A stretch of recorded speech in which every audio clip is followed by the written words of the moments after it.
오늘 4월 17일 주일 저녁 예배 말씀을 통해서 하나님께 또 귀한 은혜 부음받고 우리의 삶을 더 새롭게 할 수 있기를 원합니다. 오늘 함께 살필 말씀은 사도행전 3장 11절부터 26절까지입니다. 사도행전 3장 11절부터 26절까지입니다. 제가 봉독해 올리겠습니다.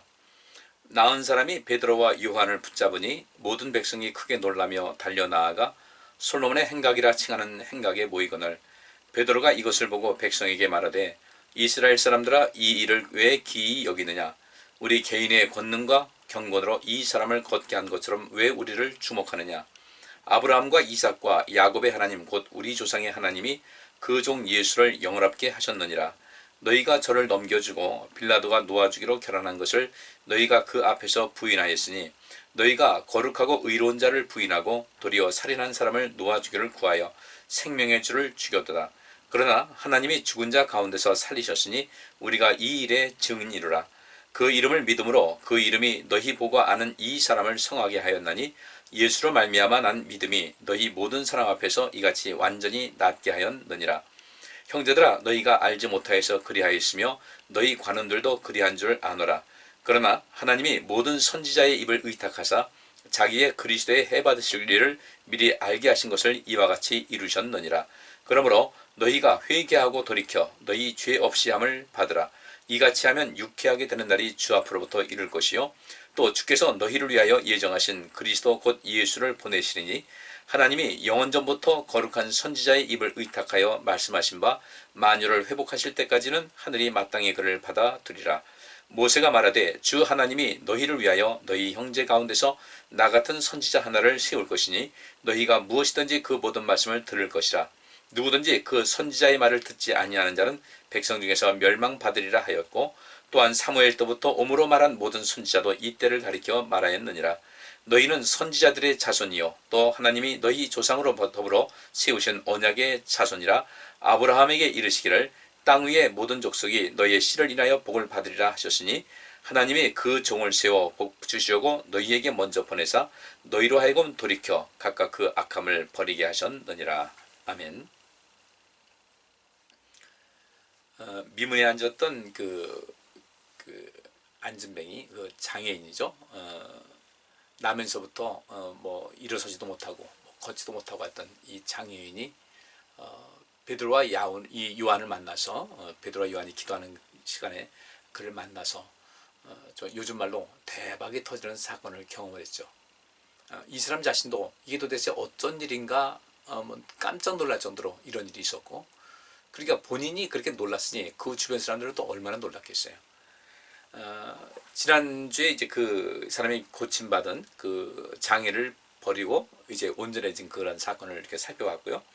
오늘 이제 이 사건을 통해서 베드로가 거기에 모인 많은 사람들에게 예수 그리스도를 증거하는 이 말씀이 오늘 본문에 나와 있습니다. 이 나은 사람이 이렇게 장애에서 벗어난 사람이 베드로와 요한을 붙잡았어요. 누구든 안 그렇겠습니까? 또 이분들이 떠나면 나는 또 다시 어떻게 잘못되는 거 아닌가 해서 붙잡으니 이 붙잡는 광경 보고서 모든 사람이 놀란 거예요. 왜냐하면 이 사람 잘 아는 사람이잖아요. 아주 정말 유명이네요. 뭐 모든 사람이 다 이 사람은 장애인이고 또 거기서 이제 구걸해서 먹고 사는 사람인 것을 알고 있는데 이 사람이 성한 몸을 가지고 베드로와 요한을 붙잡으니까 여기 모든 백성이 크게 놀라며 달려 나아가서 솔로몬의 행각이라 칭하는 행각에 모이게 됐어요. 그런데 이렇게 많은 사람들이 몰려드는 것을 보고 백성에게 말하기를 이스라엘 사람들아, 여러분 이 일을 왜 기이 여깁니까? 근데 사실은 베드로는 이렇게 이야기하지만은 거기 모인 많은 사람들은 기이 여길 수밖에 없는 거죠. 뭐 얼마나 신기하겠어요. 얼마나 놀랐겠어요. 그러니까 이 일을 당연한 일로 여기는 베드로와 이 일로 놀라는 사람들의 이게 만남이 여기 나타나게 됩니다. 그런데 이 속에서 이 장애인을 이제 고친 이 속에서 일반적일 경우는 베드로와 요한이 보통 사람 같으면 거기서 자기 자신을 부각시키고 또 드러내고 할 텐데 뭐라고 하냐면 왜 이 일을 왜 이렇게 이상한 일로 생각하느냐 이거죠. 그러니까 베드로는 이것이 너무도 당연한 일이었어요. 성령을 받았죠. 이전에 예수님을 따라다니면서 많은 기적을 봤죠. 그 주님께서 또 죽으셨는데 다시 부활하셨죠. 또 승천하시자 성령이 임했죠. 이 모든 상황 속에서 베드로는 이러한 일이 나타나는 것이 전혀 이상하지가 않다는 거죠. 여기 모인 사람들이 이런 일을 자주 보지 못했으니까 이상하게 여기는데 베드로는 이런 일을 이상하게 여기질 않았어요. 우리 하나님 믿는 백성들 역시 베드로 같은 마음을 가지셔야 됩니다. 특별한 일로 보지 마시고요. 이것이 일상이다. 우리 하나님께서는 항상 어디나 안 계신 곳이 없고, 그죠? 전지전능하신 그런 분이다 할 때는 이런 일은 언제 어디서든 충분히 일어날 수 있는 그런 일이라는 거예요. 중요한 것은 여러분에게도 그런 그 하나님의 놀라운 역사가 나타나기를 바라고요. 또 우리를 통해서도 누군가에게 이런 일을 행할 수 있는 이런 일이 있어야 되겠죠. 제일 중요한 것은 우리 믿음이 정말 중요한 겁니다. 이런 일을 하나님께서 하시는 그 일 자체, 뭐 다른 사람들 볼 때는 기이히 여기고 놀랍기도 하고 그렇지만 어떤 일을 벌어졌을 때 하나님께서 또 함께 하셨구나. 하나님께서 또 일을 하셨구나. 라는 그 담대한 믿음, 그런 모든 것을 거의 일상화시킬 수 있는 그런 그 믿음과 담대함이 필요하다는 것입니다. 그러니까 이 베드로가 이렇게 몰려드는 사람들을 보고 말하기를 이스라엘 사람들아, 여러분은 왜 이 일을 그렇게 기이하다고 여기십니까? 이것은 우리 개인의 권능과 어떤 경건으로 이 사람을 걷게 한 것이 아닙니다. 왜 우리가 이 인간인 우리 베드로와 또 요한, 우리 개인의 권능과 경건으로 이 사람을 걷게 한 것 같이 왜 우리를 주목하고 계십니까? 우리는 여러분들 주목의 대상이 될 수가 없습니다라는 거죠. 왜 그래요? 그 일을 누가 하셨기 때문에? 그래서 13절에 그렇게 얘기하죠. 아브라함과 이삭과 야곱의 하나님, 곧 우리 조상의 하나님이 그 종 예수를 영화롭게 하셨다는 거예요. 그리고 너희가 저를 넘겨주고 빌라도가 놓아주기로 결혼한 것을 너희가 그 앞에서 부인하였으니 너희가 거룩하고 의로운 자를 부인하고 도리어 살인한 사람을 놓아주기를 구하며 생명의 주를 죽였다. 그러나 하나님이 죽은 자 가운데서 살리셨으니 우리가 이 일의 증인이로라 하면서 이 일을 행하신 분이 바로 예수 그리스도께서 하신 것이라는 거죠. 우리 하나님께서 하셨다는 것이에요. 그리고 이 일을 보면서 우리가 그동안 또 예수님께서 이 땅에 계실 동안에도 행하신 그런 모든 것이 하나님의 놀라운 역사를 친히 아버지께로부터 모든 권한을 위임받아서 그 일을 행하신 것이고, 우리가 행하는 것도 역시 마찬가지. 그리스도께서, 예수께서 우리에게 부여하신 그 권능으로 그분께서 보내신 성령의 충만함을 말미암아 그분의 능력으로 이 사람을 고치게 됐고 이 모든 것을 온전케 했다는 거죠.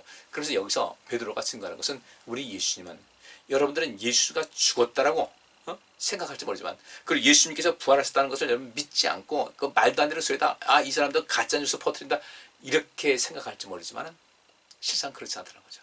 여러분이 예수를 죽였습니다. 뭐 적극적으로 나서서 한 것이든 아니면 예수님의 죽음에 대해서 소극적으로 동조한 것이든 어쨌든 여러분은 예수님을 죽인 장본인이라는 거예요. 그런데 우리 예수님을 이렇게 죽인다고 해서 모든 것이 끝나는 것이냐? 아니라는 거죠. 여러분도 어떻게 당신들이 하나님을 대할 수 있겠습니까? 대적할 수 있겠습니까? 어떻게 하나님을 이길 수가 있겠습니까? 여러분이 예수님을 죽였지만 우리 하나님께서는 예수님을 어떻게 해요? 다시 살리셨다는 거예요. 하나님의 죽은 자 가운데서 살리셨으니 우리가 이 일의 증인이다. 우리 부활하신 예수님을 만났다. 그분께로부터 사명받았다. 그분께서 승천하신 것도 봤다. 그분께서 약속하신 성령을 우리가 받았다. 이 모든 것을 쭉 이야기하는 거예요. 그동안 예수님에 대해서 이게 뭐 이렇게 생각하고 저렇게 생각했대, 이때 그 베드로는 이 사건을 통해서 예수 그리스도가 어떤 분인가를, 또 예수님께서 어떤 분인가, 곧 하나님의 아들이시고 메시아로 이 땅에 오신 것인데, 예수님이 그렇게 하나님의 아버지의 아들로서 또 메시아의 삶을 가지고 이 땅에 오셨다, 이 세상을 구원하시기 위해서 이 땅에 오셨다는 것은 하나님께서 이 세상을 얼마만큼 사랑한다는 것을 알 수가 있는 거죠. 예수님께서 왜 죽으셨는가? 그분 하나님의 아들인데 죄가 있겠냐 이거죠. 죄 없이 죄를 대신 짊어지시고 죽으신 거라는 거죠. 이러면서 우리 예수님이 이 땅에 오신 것은 하나님의 사랑의 표출을 하는 거죠. 하나님께서 이 세상을 이처럼 사랑하셔서 예수님을 보내셨고, 예수님께서는 아버지의 뜻을 이루기 위해서 기꺼이 당신의 목숨을 내어주셨는데, 그러나 하나님께서는 그를 더 이상 죽음의 그 자리에 두지 않으셨다는 거예요. 다시금 하나님의 능력을 보여주고 있는 것이고, 예수님이 어떤 분인가를 이제 증거를 하고 있습니다. 그러면서 이들에게 분명히 아직도 하나님을 제대로 믿지 못하는 사람들, 예수님에 대한 확신이 없는 이런 사람들에게는 어떤 증거가 필요하겠죠. 그 증거를 위해서 이 미문에 앉은 안전뱅이를, 이 장애를 고치게 하신 거예요. 베드로와 요한을 통해서 고치게 하셨지만 베드로와 요한은 뭐라고 하냐면 어째 우리의 능력과 우리의 경건함으로 이 사람을 세웠다고 생각하면서 우리를 바라보고 우리를 주목합니까? 우리는 아무것도 아닙니다. 우리는 아무것도 아닙니다. 그래서 우리는 그분에 의해서, 그분을 믿는 그 믿음에 의해서 이 모든 것을 행했고, 이 일을 행하신 분은 곧 예수님이시고 하나님이시라는 것을 증거를 하고 있어요. 우리의 일생을 살아가는 것도 역시 마찬가지죠. 우리가 사실 이런 믿음이 중요하거든요. 인생 살다 보면 이런 일도 만나고 저런 일도 만나고, 어떤 때는 낙심도 하기도 하고, 분명히 그때 하나님께서 나와 함께 하신다고 했는데, 그때 도와주셨는데 이것은 왜 이렇게 됐을까? 우리 하나님께서는 일양 미쁘신 분이세요. 그분은 우리가 믿을 만한 분이셔요. 그분은 우리를 잘못되기를 원치 않으세요.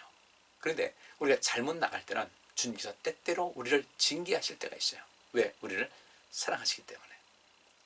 그리고 그분께서 행하신 모든 것은요, 우리를 돕기 위한 것이고 우리를 복되게 하신 거라고요. 복되게 하기 위한 그런 뜻이 담겨 있습니다. 그래서 오늘도 이 맨 그 마지막 절 말씀 보면 이런 말씀이 있어요. 하나님이 그 종을 세워 복 주시려고. 그 종이 누구예요? 예수님이에요. 원문 성경에 나와 있습니다.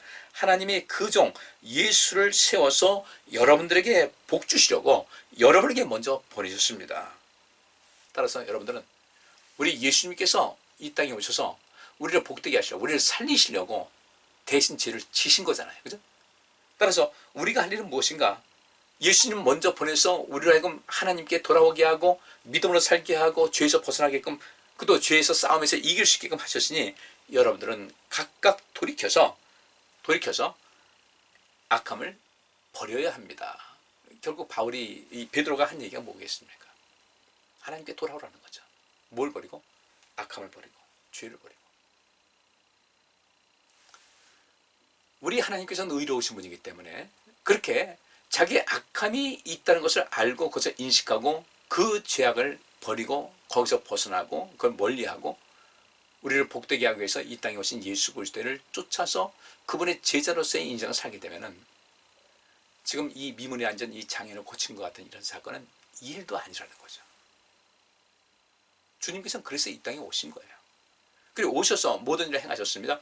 바로 우리가 우리 하나님의 은혜 가운데 있을 때 하나님 나라와 하나님의 의를 구해서 이 생명사의 힘을 다하고 하나님의 통치하심의 그런 모든 원리를 알아서 우리 역시 하나님을 대신해서 예수 그리스도를 대신해서 이 세상을 살리는 일을 열심히 하다 보면은 그것을 온전하게 이루기 위해서 하나님께서는 우리를 통해서 온갖 일을 다 행하신다는 거예요.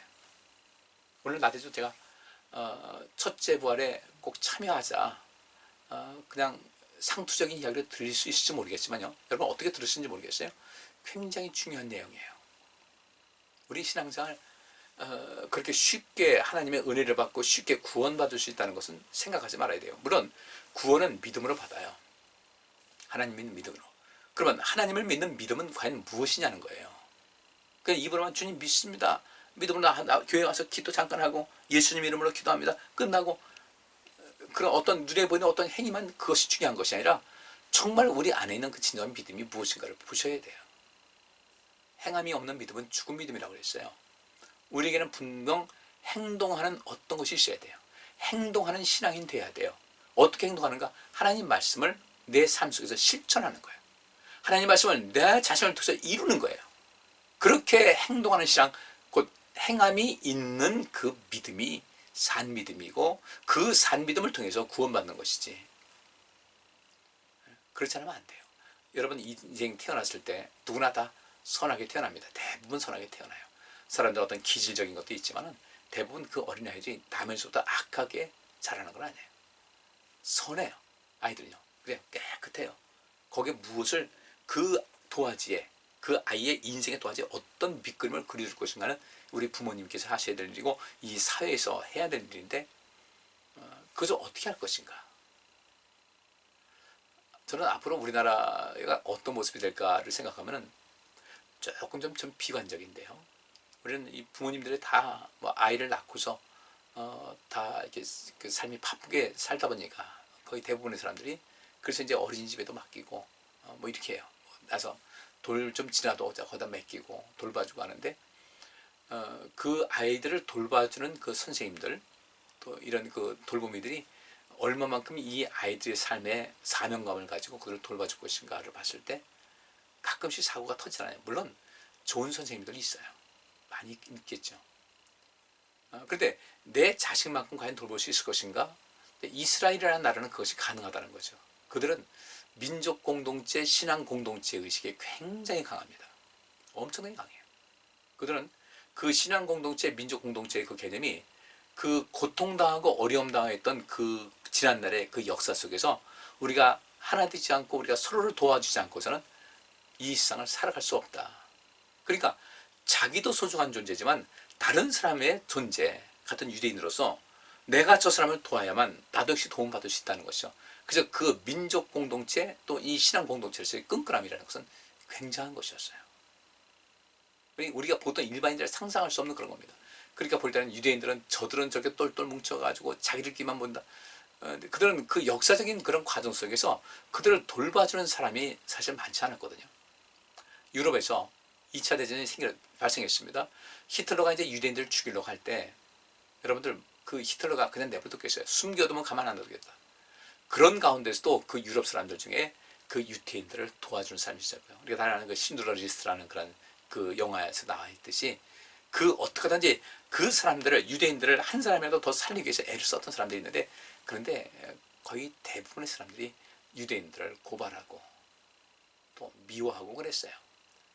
그들은 그 유대인들의 그 공동체 속에서 서로 상부상조하고 서로라는 그런 것이 형성되어 있었기 때문에 사실 그들의 힘은 막강했거든요. 서로가 뜻을 모아서 힘을 합쳐다 보니까. 근데 그들은 그 역사 속에서 그 나라가 망하고 그렇게 이리저리 밀려다니고 이리저리 박해당하고 하는 그런 속에서 우리가 하나 되지 않고서는 우리는 도저히 이 세상을 살 수가 없다. 그런 것에서 하나가 됐던 것이거든요. 그런 바탕 속에서 살아왔던 이스라엘 백성들, 그런 속에서 이제 그 초기 교회 공동체를 세우는 것도 그런 역사적인 배경이 좀 분명히 있는 것이죠. 어쨌든 이 속에서 베드로가 이들에게 이야기한 것은 무엇인가? 그렇게 뭐 민족 공동체로 신앙 공동체로 끈끈하게 하나 되는데 힘을 다했다 할지라도 정말 그들에게 중요한 것은 하나님을 바로 알고 예수 그리스도를 바로 아는 것이 굉장히 중요했던 거였어요. 이 장애인이 고침받았습니다. 사람들 와가지고 이 어쩐 일이다 막 놀라는데 베드로는 놀랄 일이 아니라는 거예요. 하나님께서 이 일을 얼마든지 행하실 수가 있다. 우리도 그런 혜택을 받을 수가 있다는 거죠. 우리도 그 일을 할 수 있어야 돼요. 그리고 우리가 서로 하나가 돼서 서로 도와주고 살펴주고 도움받고 살핌받고 하는 이것이 굉장히 중요한 것이거든요. 이 공동체에서 굉장히 중요한 것이라는 겁니다. 그래야만 우리 이 신앙생활을 온전히 할 수가 있는데 지금 이 시대는 그렇지 못하잖아요. 그렇다고 이 세상이 크게 가난해서 우리가 먹고 살고 살기 힘든 것도 아니고 저도 3만 불 정도의 그 국민소득이 됐으니까 선진국에 대열해서 이렇게 보니까 국가에서도 이제 이런 모든 것을 챙겨주는 것도 많고 하다 보니까 그래도 그냥 살아가는데 그러다 보니까 여기서 문제가 되는 것이 하나님을 의지하는 그 의지하는 힘이 약화되더라는 거예요. 병 나면 병원 가고 병원 가는 건 제가 반대하는 건 아닙니다. 근데 병원에서 모든 병을 다 고치는 건 아니잖아요. 그런 데서 뭐 아프면 병원 가고 또 정부에서 뭐 이거 좀 필요한 거 있으면 좀 어려우면 해주고 뭐 의료보험제도 있고 하니까 이 속에서 많은 것이 누리다 보니까 이제 우리 마음속에 하나님에 대한 어떤 그 간절함, 하나님 사랑 이런 것이 식어지게 된 거예요. 이제 우리는 보다 더 새로워질 필요가 있습니다. 그래서 첫째 부활에 동참하기 위해서 우리가 무엇을 해야 될 것인가 관심 많이 가지셔야 되고요. 우리 신앙생활 그렇게 만만하게 보셔서는 안 돼요. 그냥 이 정도 해가지고 그 신앙생활 하면서 뭐 가서 예배 드리고 이것으로 가면 안 되고 정말 우리 생활 속에서 내가 그리스도의 증인된 삶을 살고 하나님 말씀을 따라서 그 지키면서 살아갈 수 있는 그런 용기도 가지셔야 되고 죄는 여전히 우리에게 다가와서 우리를 흔들어 놓고 있는데 그 죄에 우리가 흔들리지 않고 그 죄와의 싸움에서 또 이기고 또 때로는 넘어졌을 때 다시 또 하나님의 도우심과 하면서 하나님께 나의 죄를 자복하고 이런 삶에 계속 연속적으로 일어나야 되거든요. 그리고 우리가 뭔가 알아야 되지 않겠습니까? 여러분들 보세요. 뭐 사법고시 왜 외쳤습니까? 지금 법학 전문 대학원 사법고시 없어지고 법학 전문 대학원 그것은 뭐 하는 겁니까? 법을 가르치는 거잖아요. 법을 알기 때문에 거기서 합격한 사람들이 변호사도 되고 검사도 되고 판사도 되잖아요. 그러면 우리는 이 세상을 살려야 될 그런 사명이 있는 사람들인데 우리가 누구를 알아야 되겠습니까? 하나님을 잘 아셔야 되죠. 하나님 말씀을 통해서 하나님께서 어떤 분인가를 알아야 되고 그 말씀에 근거해서 하나님과 또 체험할 수도 있어야 되고 또 그 말씀에 있는 대로 우리가 정말 이 첫 번째 부활에 참여하기 위해서는 이 세상의 어떤 재물이라든지 세상의 어떤 그 유혹이라든지 이런 그 세상의 즐거움 가지고는 어렵거든요. 근데 그것을 사단은 끊임없이 우리를 미혹한단 말이죠. 그 첫째 부활에 참여하지 못하도록 하기 위해서. 그러다 보니까 점점 이 모든 그 우리 한국교회나 또 우리 교회도 마찬가지로 신앙생활 열심히 있는 사람들이 한 사람씩 늘어나서 이것이다 하라고 해가지고 들어와야 되는데 그 동력이 지금 너무 약하다는 거예요. 그래서 우리 중직자 되신 분들께서 이 일을 하셔야 된다는 거죠. 이 일을. 너도 나도 하자. 자, 이번부터 시작합시다.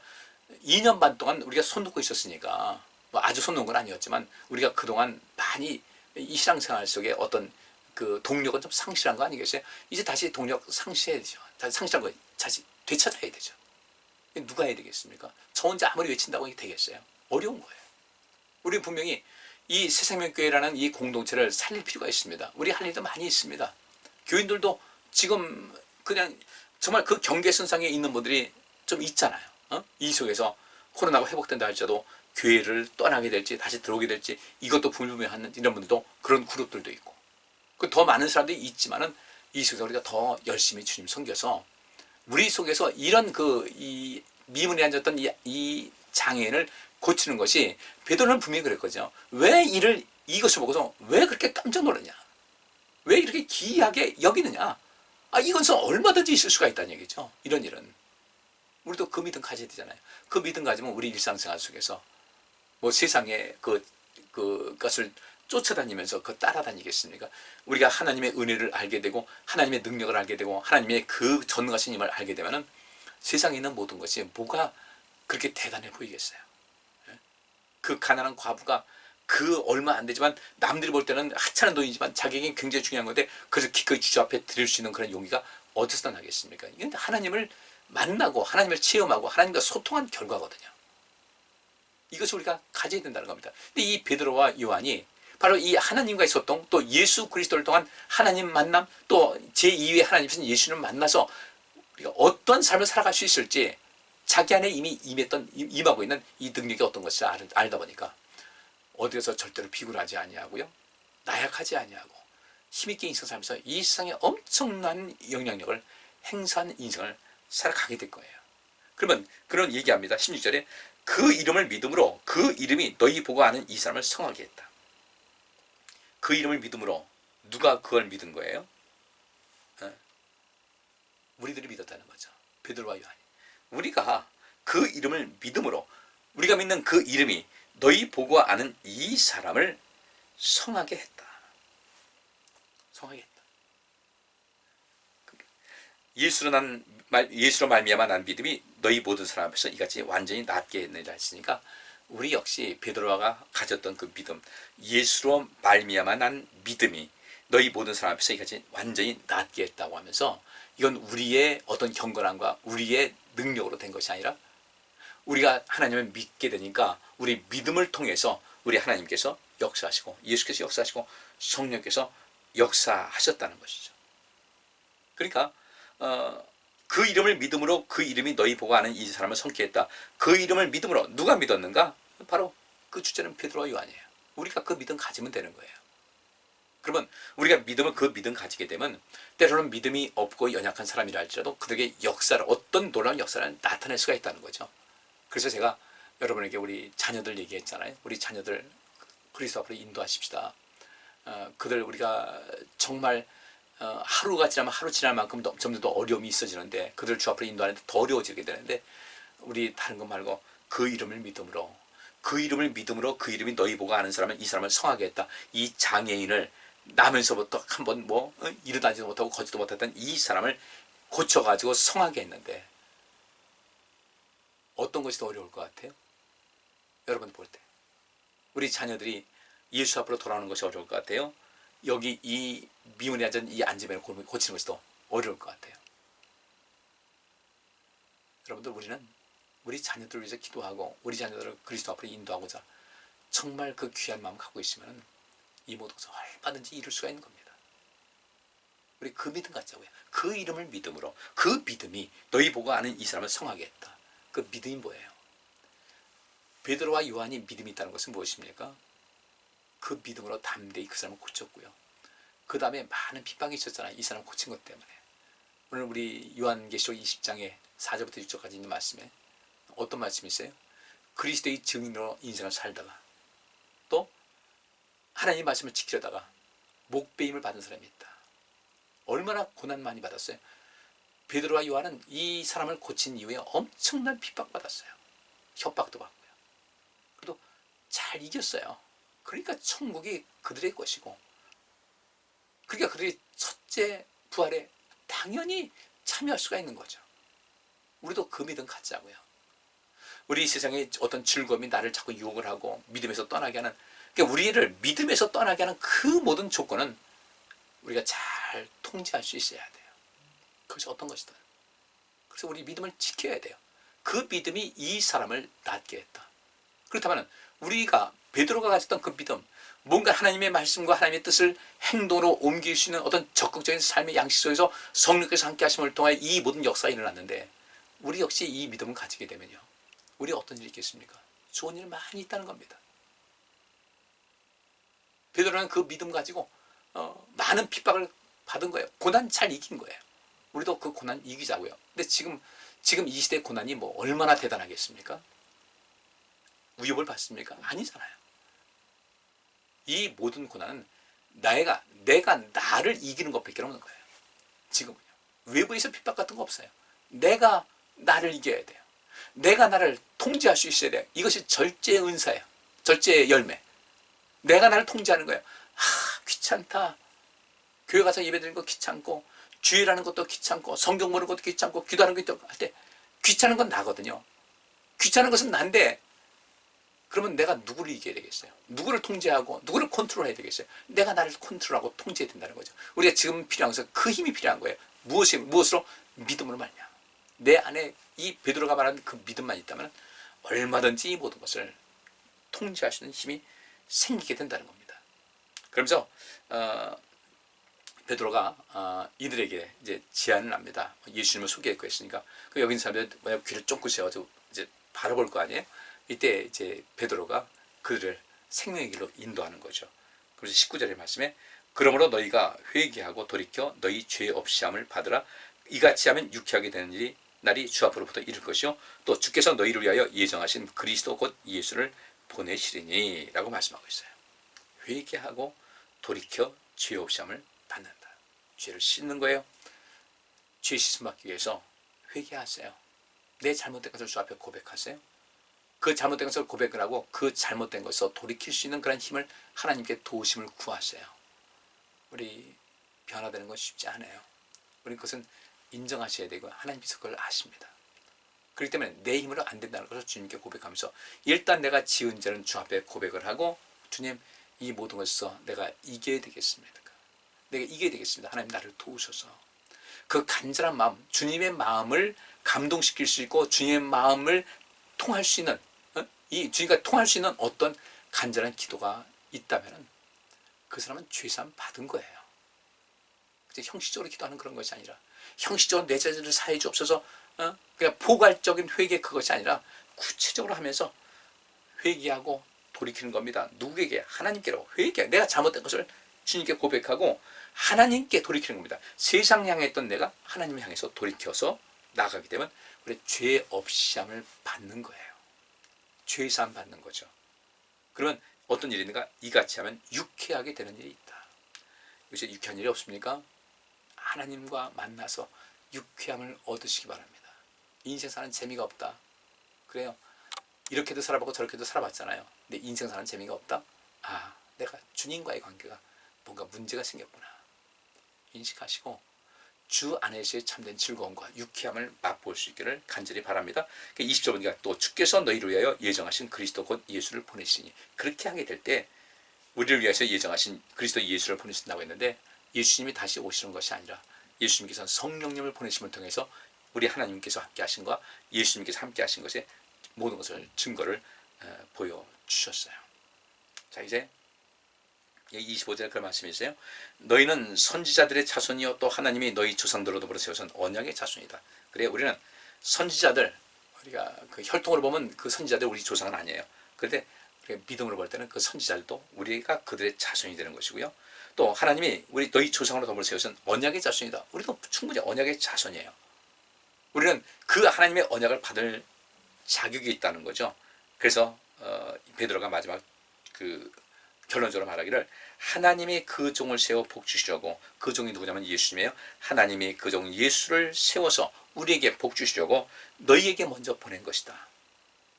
따라서 너희로 하여금, 그 보내신 이유는 너희로 하여금 돌이켜 각각 그 악함을 버리게 하셨느니라. 여기도 또 죄에 대한 문제가 나오죠.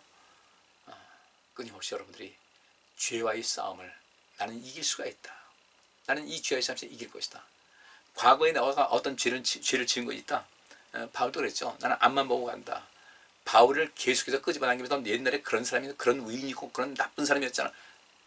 과거는 잊어버린다는 거죠. 왜? 지금은 내가 과거의 사람이 아니라는 거예요. 하나님께서는 과거의 사람 더 이상 보지 않으셔요. 지금 여기서의 사람이 중요한 거예요. 지금 여기서. 과거에 암만 열심히 주님 섬겼어도 지금 여기서 불실하면 불실한 거예요. 과거에 내가 여러 가지 죄를 졌다 할지라도 지금 여기서 바르면 아무 문제 없는 거예요. 그래서 우리가 이제 세상을 향했던 모든 것을 해서 돌이켜서 하나님을 향해 바라보시면서 그 악함을 씻어버리고, 그 죄사함 받으라는 것은 wiped away라는 거예요. 와이프, 우리가 자동차 비 올 때 이렇게 이거 와이퍼 있잖아요. 유리창 닦는 거예요. wiped away. 죄를 씻는 것은요, 바로 그렇게 맺히는 것을 이리저리 씻어버리는 거예요.